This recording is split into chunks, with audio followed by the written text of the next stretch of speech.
Welcome to Study Loop. So here we're trying to determine the separation of atoms within a crystal using X-ray diffraction. And before we try and jump into the process for this, I very briefly want to outline how we use X-ray diffraction to determine this. So if we have a layer of atoms that are contained together in a crystal structure, and we shoot X-rays at these atoms, there's going to be multiple beams that are coming in. And in very special cases, we have beam 1 and beam 2, and in very special cases, there's going to be times where the angle of beam 1, make this a different color, theta, is going to match the angle of beam 2. That means these outer incident angles are also going to have the same arrangement. And if we think about the line that separates these two,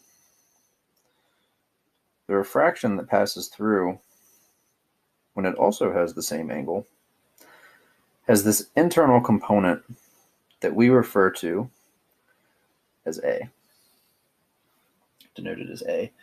And when we have constructive interference, in other words, these two beams are not interfering with each other, 2A is equivalent to the wavelength of the X-ray beam coming in. We can use this property to sort of determine the distance between atoms in a sample if we're letting them flow. So we're going to use this equation to determine the distance between our atoms, and this really only requires two specific things. One is the wavelength of our light.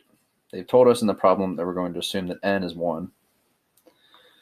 They've told us that the beam incidence here, in other words, the wavelength, is 145 picometers. And the angle of this light is 28.3. So we take those values and we plug them in.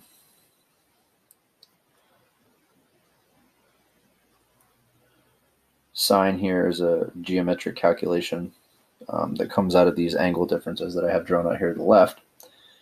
This is how we find that the distance between the atoms in this crystal structure, as we've learned from our beam diffraction, is about 162 picometers.